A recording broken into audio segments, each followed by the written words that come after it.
Record ba tayo?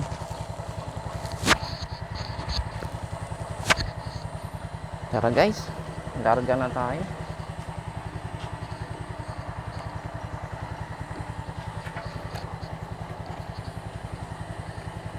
Masakto itong helmet sa ulo ko. Yung helmet na to second hand, nabili ko sa Japan Surplus. Ang nipis pero ang tibay mga pare. Iba talagang quality ng Japan. Yung Japan nyo talagang galing sa Japan na helmet. Ito, gaya na ito. Dalawa yung nabili ko. Kinerte nga ako, mura lang eh. May gas-gas na kasi ang mga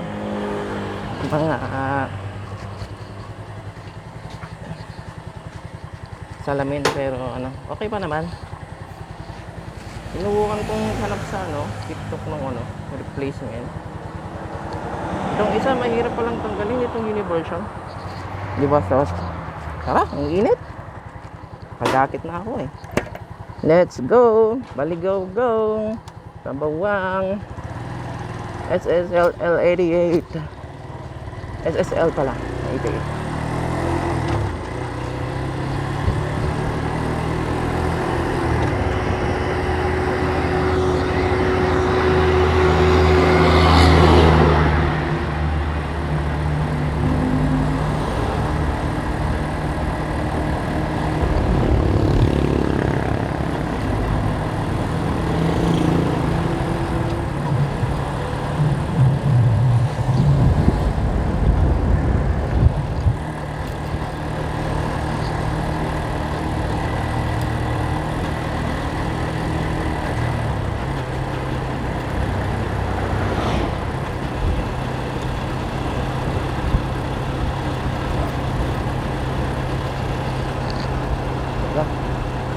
Panira sa view itong natin, motor world natin. Baba natin lahat yan. Yan. Itong mga kasagi na sa yan. Yan eh. Kitan pa ng konti. Yan eh.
Alam mo yung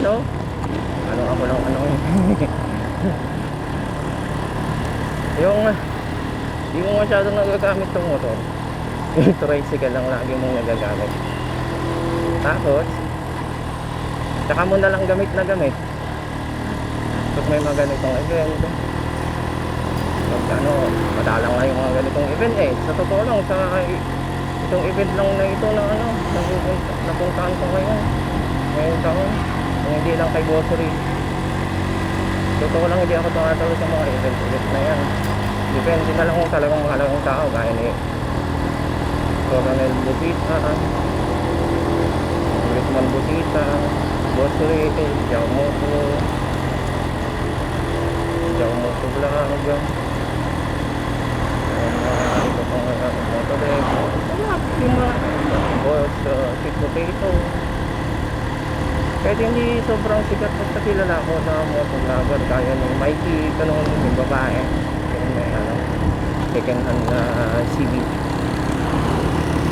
ba yun? CB 650 yata na naman, or 1,000, hindi, 1,000 yata yun. Hindi kati, hindi ako nakasubscribe doon, pero pwede rin naman. Huwag lang sinistake, ang yabang nun. Parang ano rin yan, parang si ano rin, ano, nawalan ng lisensya ng babae. Bakit nga ba? Kalimutan na ako ng pangalan. Humble lang, kaya gusto na natin sumutok. Talagang humble na talaga na tao. Kaya gusto natin, diba?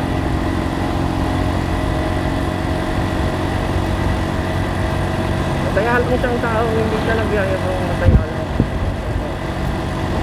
Normal lang na tao, hindi kaya ng iba na ano, kailangan pang tumastang ano, maangat, kailangan pang ano.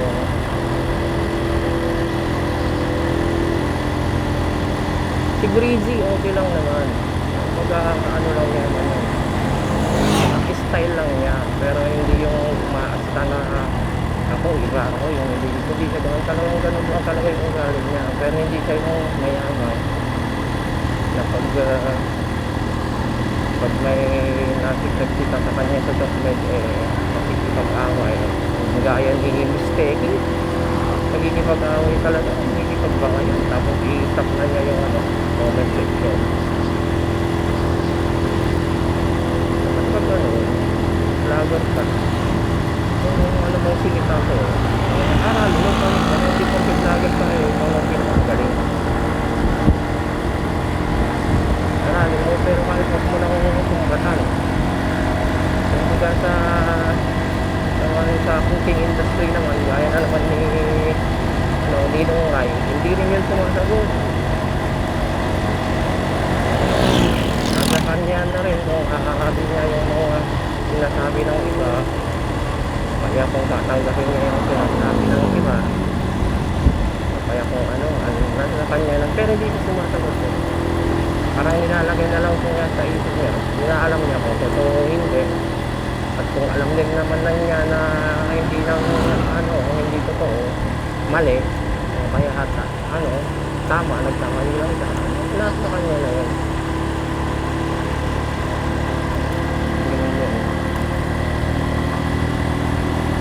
Oo, hindi naman ako talagang tunay na vlogger eh. Hindi ako regular na nag-upload na ano.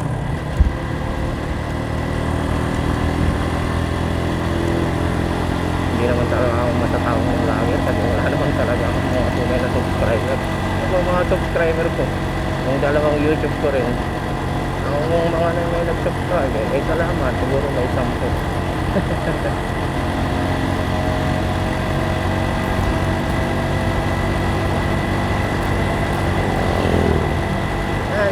60 lang. Kaya nang magkano. Ang mga biliid. Kung hindi natin nilabutan, eh ganun talaga. Importante hindi tayo sa hospital umabot.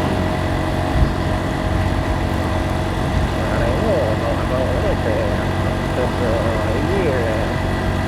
Meron na namang ulit dito sa ano yun, sa Baguio. Kung may time tayong ano. Actually, marami nga pagkakataon na alam siya dito. Parang silang Baguio. dyan lalo na sa mga ultiran. Nakikita rin yan si Sir Alfred Watermax. Tapos ano na ba? Kasal na tayo. Hindi mo pa pagkakataon na yun, hindi ko na pupuntahan kasi siyempre busy ka na sa trabaho. Uunahin ako lang sa buhay, di ba? Hindi naman tayo. Yung mga maraming time, gaya ng mga rider, yung mga paparisel, yung mga grab rider, so sila yung may pagkakataon sumuglit.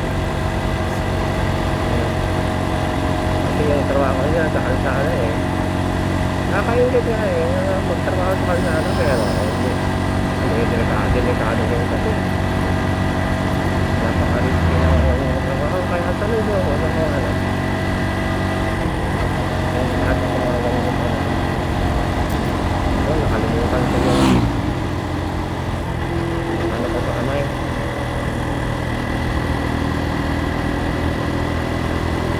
mainit to pag traffic lagi pa namang traffic sa Pawang. Kalimutan ko mag-vlogs. Sana may mabili doon. Meron nung siguro posible. Ang laki nun pero tinignan ko sa Google Maps, puros oil yung mga nakita ko sa picture na hindi ko masyadong tingnan mo basta inalam ko kung nagkakita mo sa highway yun lang.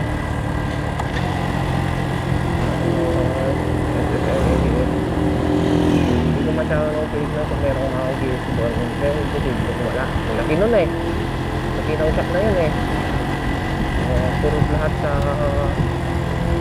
sasakyan o sasakyan particularly sa motor kasi yung mga nakita kong oil litro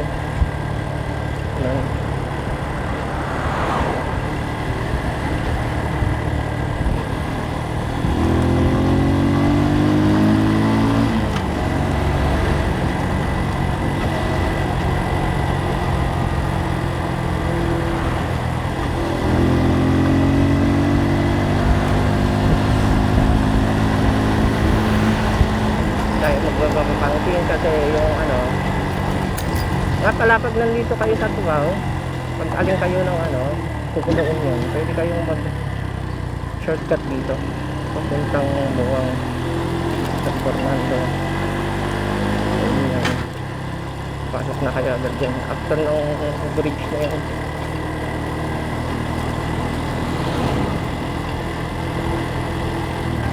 yung bridge ng buwang ang pangganduan dito hindi naman masyado yung malaaring hams kumbaga yung mga konting lumak na yung nagiging hams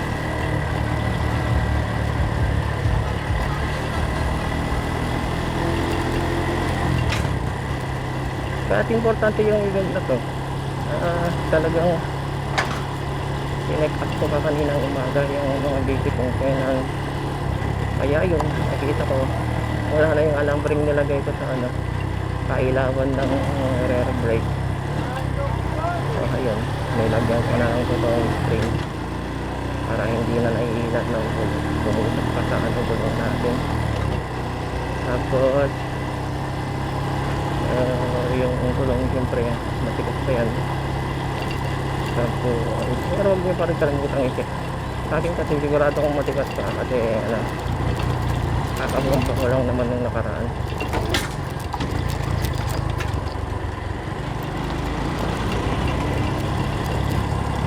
tapos dito kayo sa pangalawang kanto huwag kayo dun sa unang kanto sa gitna nun may pababa na kanal konti pero basta ganun agad pag ganun kaya dito na lang kayo bumaan sa pangalawang kasi sakto ang napasan dito sa simbahan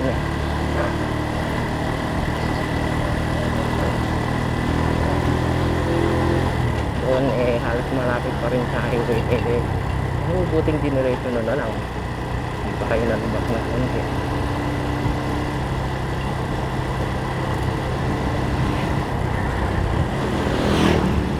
Sana may malapit na kainan doon sa SSL 88 na sakalan mo lang sa boss mo. Diba? Habang hinihintay natin si boss. Hirap magsalita, parang kung kinakangit mo ano. Balaklava. Mumurahin, balaklava. Puros mumurahin doon kahit pati sa gloves eh. Sana walang may mumurahin din doon, hindi yung mga puros genuine na ang mamahal. Pero kung puros genuine din talaga, para hindi nila ayaw nilang maghalo ng ano, para maging authentic sila. Eh, tignan natin kung kaya ng budget natin. 300, 350,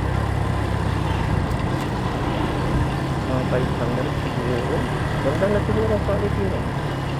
Hindi yung mga mumurahin, mga nasa around ko, ano yun eh. Yung mga gloves sa kamay. Daling matupod yung ano, yung grab na goma niya. May batik-batik, daling ma-erase. Yung half ano ko eh, na-erase na eh. Yung hole na lang ang hindi pa. Hindi pa naman masyado nagamit yun. Yung half talagang palaki kong ginagamit lang kasi para mapindot ko lang ang hole.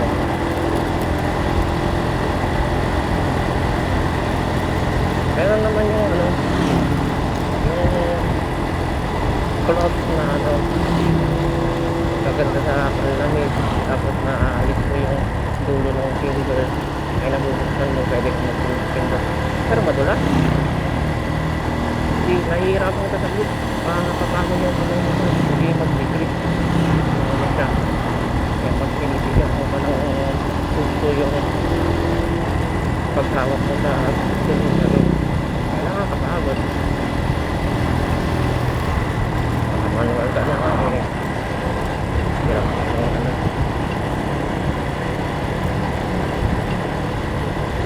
Wala akong automatic na motor. Gusto ko kasi yung motor. Kahit masalit sa kamay, importante nga rin. Malakas ang engine brake. Kumbaga, pwede kang mag-miss ng maliit. Pero pwede ka lang tumigil ng biglaan. Kasi, stop mo na ang brake mo eh. Front end rem, tapos may engine brake ka pa. 100% na engine brake. May mga engine brake rin naman sa mga matic. Pero kung parang manual, 25% lang yung sa kanila. Sa 100% na engine brake ng manual.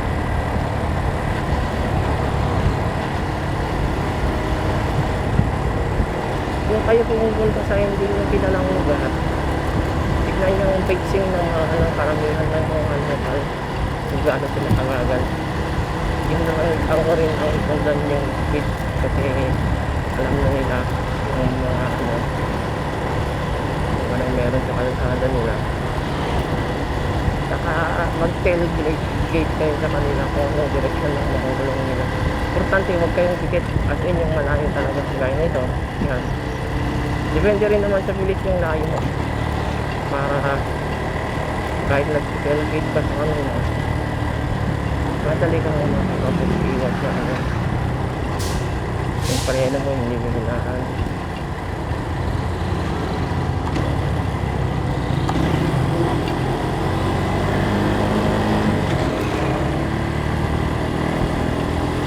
Malapit na yung gasolina natin. Yung measurement ko eh 90 eh. Tapos sa 65 na tayo.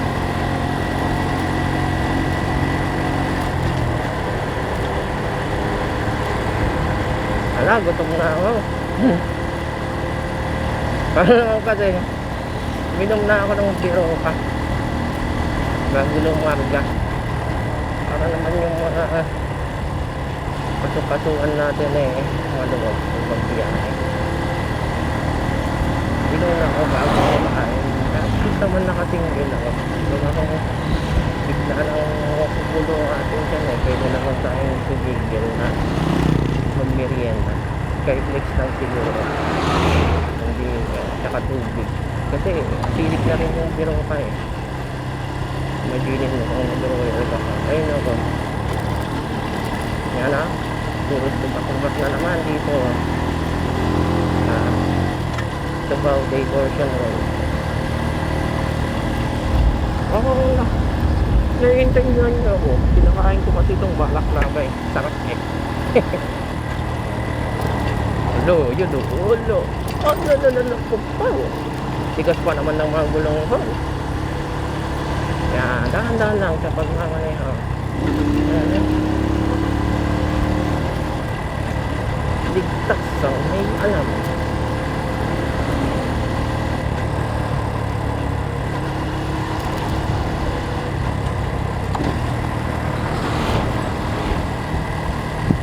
Dinudungog yung sako ni Kuyang yung dalagat tuwang-tuwa sa sako ni Kuyang hindi naman pwedeng all the way na mag-tailgate kayo sa mga local kung mabagal rin lang naman kayo alam mo yung mabagal na tayong umiwas na alam mo natin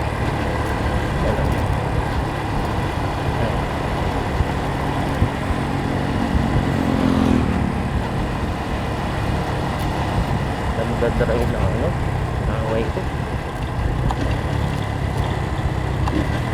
ganun ba vitamin C madali mag-dry muna ako yung vitamin C pinakamalakas mo sa biro pa yatang ang vitamin C yung pinaka dyan content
Ganito rin ba kaya magpanihan ng manual na motor?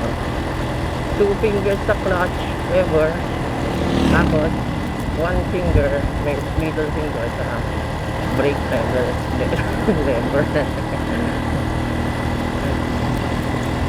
Para baga mas malakas yung mas mabilis yung engine braking kaysa sa front brake. Kasi pag mas malakas sa front brake tapos nahuli yung engine brake nyo kaya hindi kumakit. Pwede kayong sumubsob sa harap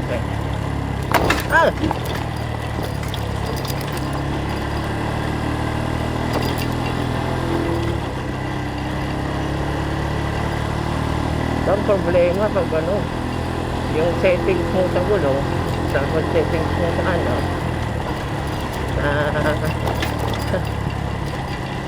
sa rear shock mo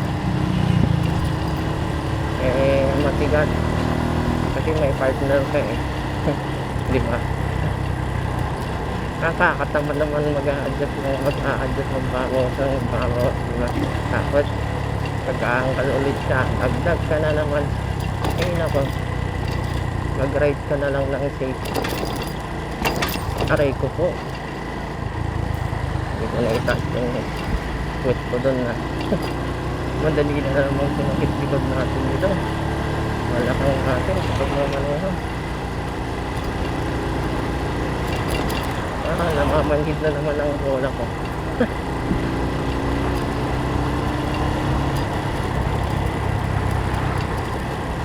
Gusto ko sanang bisitahin si Park niya sa ano.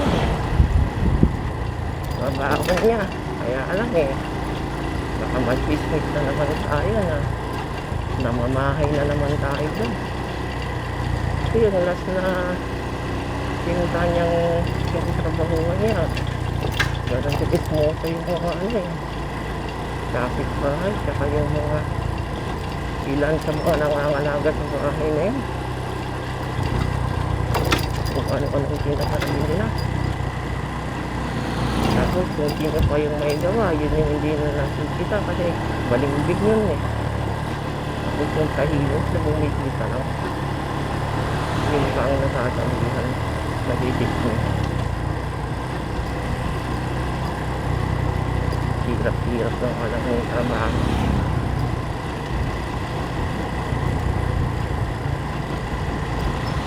Pero isang init na.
Hanap ang init.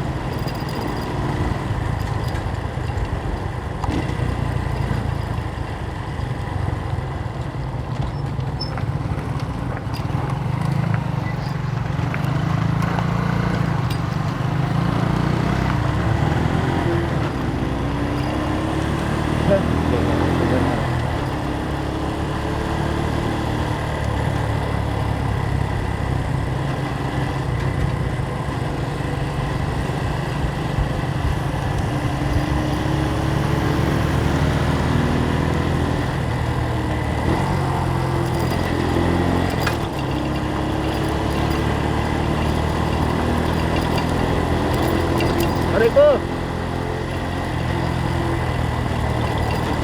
Dito rin ako nag-live na. Demo ng engine braking eh. Ayan o. Na-block yung Facebook natin. Ayan na wala. So ano. Dito dyan ako nag-demo ng ano eh. Yung kanto na yun. Nag-demo ng matinding engine braking. Nakita niyo na walang problema kasi may limit ang mga model na motor ngayon. Engine brake, diba? Di yan. Yun na yung demo. Matindi na yun. Kitang-kita nga talaga doon. Ayan, 3 beses yun.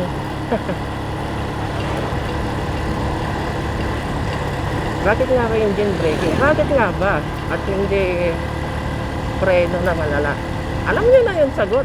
Ano ba? Nagra-ride kayo. Alam niyo na kung bakit.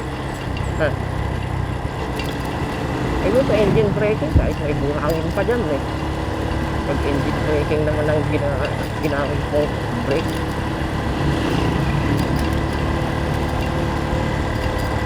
Kahit pa may malalang buhangin yan, kung straight rin naman eh. Eh paano pa kung paliko? Tapos may konting buhangin. Tapos nagtodo handbrake at foot brake ka. Hindi yung engine brake ang ginamit mo. Eh patay ka!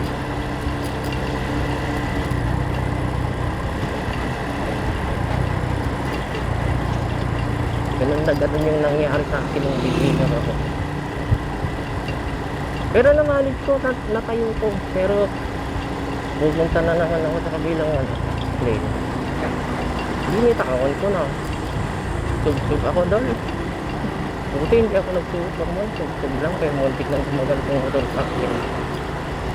Tumayo yung likod. Buti hindi nagtuloy. Balik ko itong handlebar niya. Tumama ko dito sa tangke. Kaya may mga laki itong tangke ko. Yung handlebar, in-straight na lang.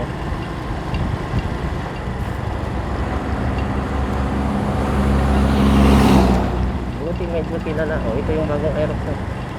Medyo kilala ng nanay ko yung may-ari ng motor isa. Kaya siguro yung yung labor ay lahat yung pinalitan ito straight yung handlebar, tapos kinik yung mga damage, mga telescopic ko, tignan ko may damage. Ewan ko kung in-straight ko ito ng konti o hindi na, wala namang damage. Naabot ako ng 900 ganun.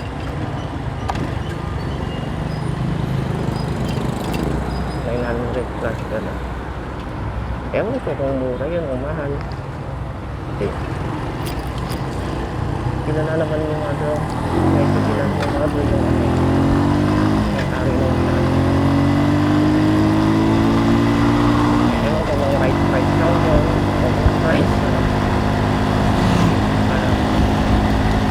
mura. Pero okay na yun. 900 plus 943 lang. 990.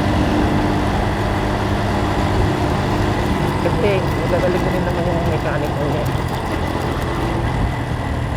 Nasa middle age ng isang kabataan. Nasa 20 up naman. 25, parang 25 gano'n. Magagaling yung bagong mechanic mo ngayon. Pero kung tungkol sa mga sasakyan, gaya ng mga truck, gaya ng mga bus, saka yung mga lumang sasakyan, kahit bago pa yan sa mga sasakyan, yung mga matatanda pa rin ang mga mas magaling pag may mechanic. Pero kung tungkol sa motor, ay nako,